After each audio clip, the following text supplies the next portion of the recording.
Hola a todos y todas, esto es Herbe Fitness y hoy voy a hablar del tema preferido de todos en YouTube, que es el tema de los máximos naturales, de qué es conseguible de forma natural, de quién es natural y quién no. Bueno, de esto no voy a hablar, pero ya sabéis, del FFMI de 25 y todo esto, ¿no?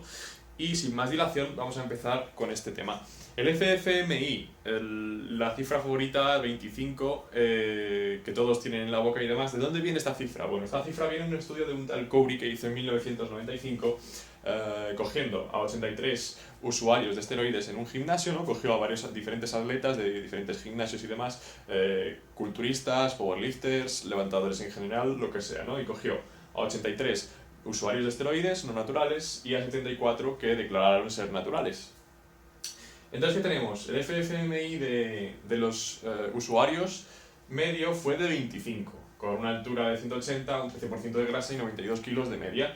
Y entre los 74 naturales, el FFMI fue de 22 de media, con máximos que llegaban a 25 y otros que eran menores de pues, como 20, 21 y cosas así, con las mismas medias de altura y de porcentaje de grasa, pero unos 10 kilos menos.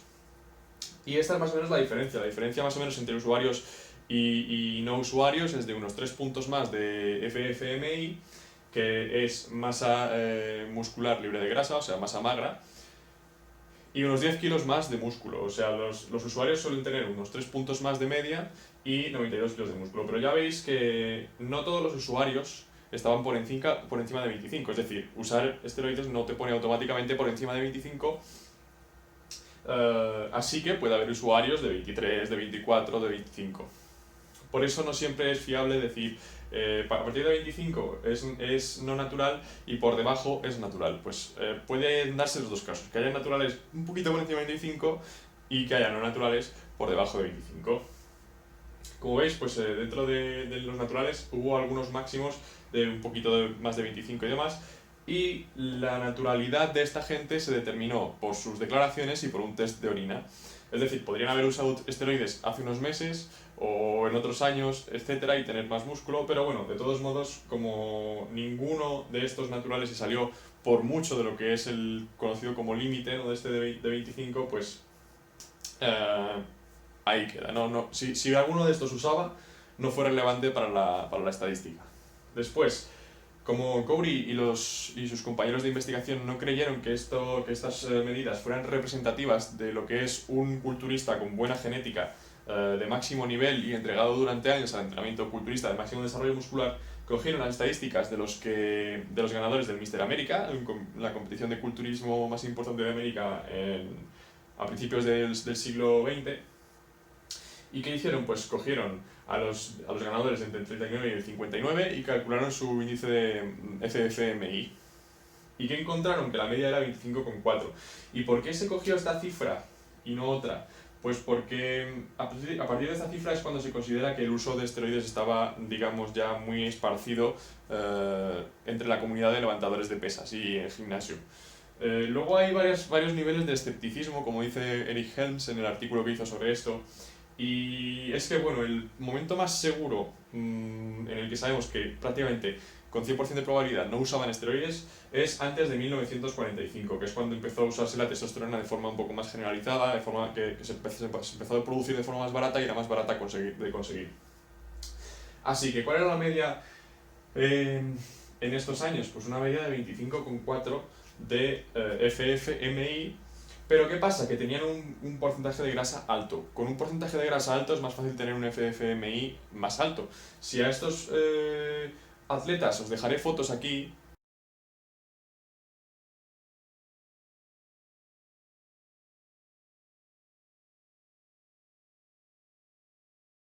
como veis, estos atletas tienen un porcentaje de grasa alto, no tienen el porcentaje de un 12, ni de un 10, ni de un 8, ni de un 6. Si a estos tíos les pones a un 6% de grasa, que es como se sale ahora mismo a las competiciones de culturismo natural y no natural, probablemente esta cifra bajase a 23, 24, cosas así. Entonces, ¿eran naturales esta gente?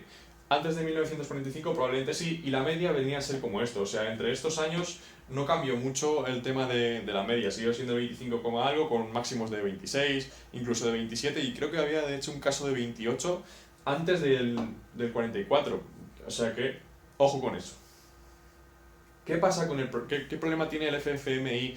¿Por qué no nos sirve como referencia siempre perfecta?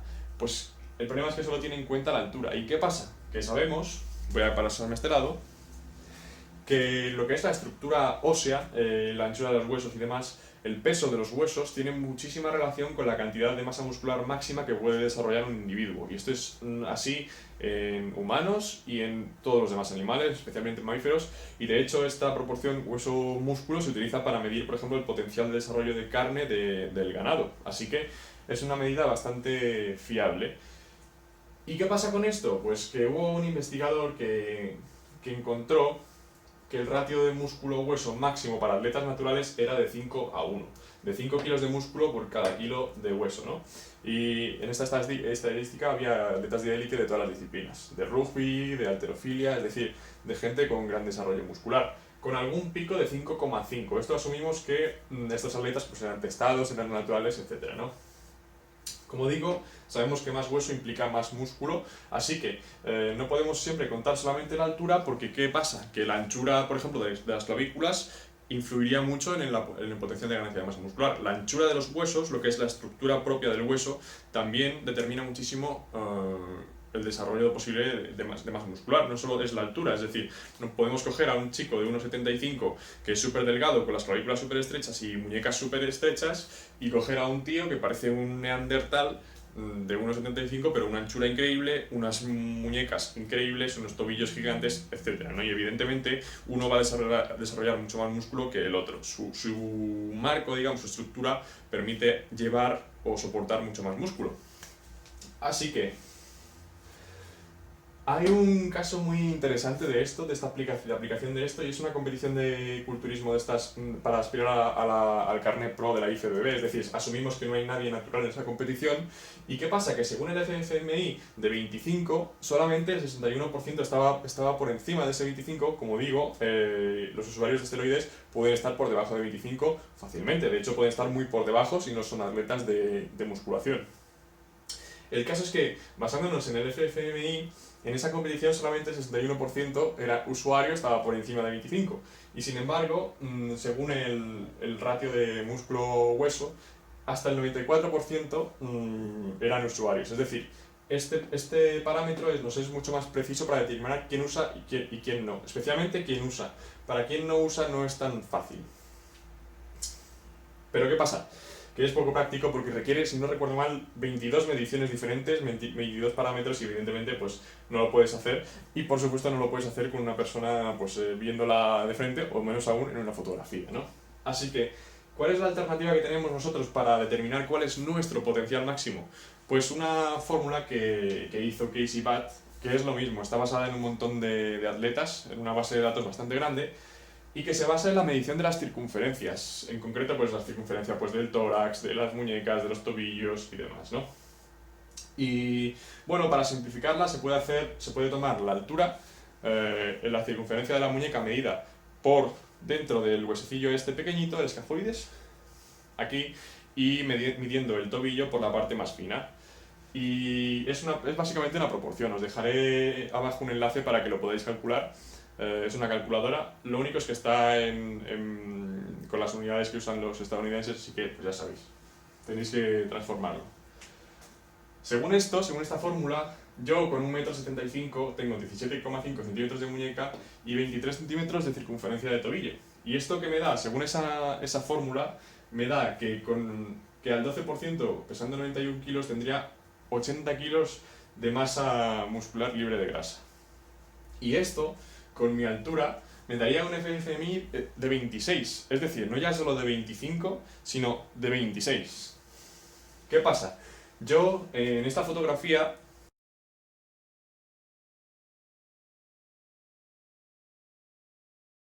tenía unos 78 kilos, a más o menos un 8%, aquí podremos discrepar. Si dijéramos que estaba a un 10%, pues mi FFMI sería menor, pero bueno, veamos a lo mejor el 8% para ser un poco optimistas, ¿no? Tendría 72 kilos de masa magra y 23,5 de FFMI. Es decir, me quedaría un punto y medio para llegar al límite natural, que son 25, ya lo sabéis, ¿no? Me quedaría 1,5 puntos. ¿Qué pasa? Que para tener 25 de FFMI con estas cifras, ¿no? Al 8% de grasa y con mi 1,75 m, como digo, con estas cifras corporales del 8% de grasa corporal al 1,75 m, tendría que tener 75,6 de masa magra, que son 82 kilos al 8%. Es decir, tendría que ganar de músculo como 3,6 kilos. Lo cual, bueno, yo lo veo factible con un par de años de entrenamiento. Yo veo factible ganar todavía 3,3 kilos y medio de músculo. Lo veo factible, la verdad. Y con eso llegaría a un 25%, o sea, a un 25 de FFMI. Entonces, bueno, ¿es 25 el máximo? Yo personalmente pienso que con buena genética, en genéticas privilegiadas, digamos, sí podría ser posible. Especialmente hablo de porcentajes de grasa bajo, claro, porcentajes de grasa bajos. Si hablamos de porcentajes de grasa altos, es mucho más fácil tener un FFMI de 25. De hecho, veréis mucha gente que dice, no, pero si yo tengo un FFMI de 26, de 27, claro, ¿qué pasa? Que calculan, pues eso, su peso, su altura, y se creen que tienen un 12% de grasa y en realidad tienen un 18 o un 20%, ¿no? Por eso también se explica a esta gente de los foros de YouTube, etcétera, que dice, no, yo tengo un FFMI de 26, de 27. Ya, ojo, al 8% de grasa la cosa cambia bastante. Pero, como digo, aún así, sí que es verdad que a un 18-20% sí puedes tener un FFMI por encima de 25 fácilmente. ¿Y cuál es la conclusión? Como decía, ¿es un 25% de FFMI posible? Pues a un porcentaje de grasa alto sí. ¿Son realistas estas cifras que teníamos aquí según la fórmula de Casey Batt basada en las circunferencias corporales? Bueno, a ver, como veis, esto tiene 80 kilos de masa libre de grasa. Yo tendría que ganar ahora mismo 8 kilos de músculo para llegar a eso.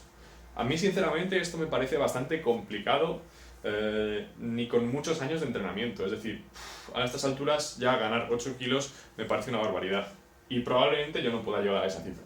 Pero a 25 yo considero que sí puede ser posible para mí. Entonces, ¿qué pasa?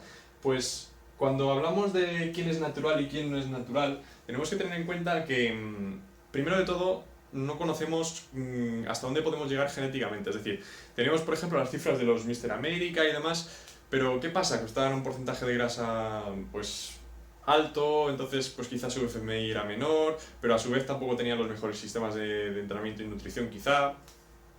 Tampoco eran las mejores genéticas, había poca gente compitiendo en eso, es decir, el pool, el grupo de genéticas era pequeño. ¿Qué pasa con las genéticas? Pues que las mejores genéticas del mundo, los atletas con las mejores genéticas del mundo suelen dedicarse a deportes más lucrativos, deportes más mayoritarios, etcétera. ¿Por qué? Pues porque desde pequeños destacan en los deportes y probablemente se dedican a otras cosas que no sea ir al gimnasio. Al gimnasio solemos ir precisamente los que teníamos peores genéticas, los que no hemos destacado en otros deportes, ese tipo de cosas. Es decir, al gimnasio no va la gente con las mejores genéticas y la gente con las mejores genéticas no suele dedicarse al culturismo sino a otros deportes. Entonces, ¿podemos decir que el FFMI de 25 es el límite para naturales? Bueno, yo diría, aquí vamos a ser realistas, es decir, si vemos a bastante gente con un FFMI de 25 que dicen ser naturales, entonces podríamos decir, tienen una genética privilegiada o de uno entre miles, o quizá usan hormonas y ya está, y mienten. Pues la explicación más sencilla suele ser que usan hormonas, es decir, es más fácil una probabilidad de que simplemente esta persona use hormonas a una probabilidad de que sea uno entre 1000 o uno entre 10.000, ¿no? Pero de todos modos siempre hay que dejar ese margen de duda para todo el mundo, ¿no? Y entonces nos tendremos que fijar más que en las estadísticas de peso corporal y demás, pues en estadísticas o en otros parámetros como por ejemplo el aspecto de la piel, lo de los hombros 3D y todas estas cosas, ¿no?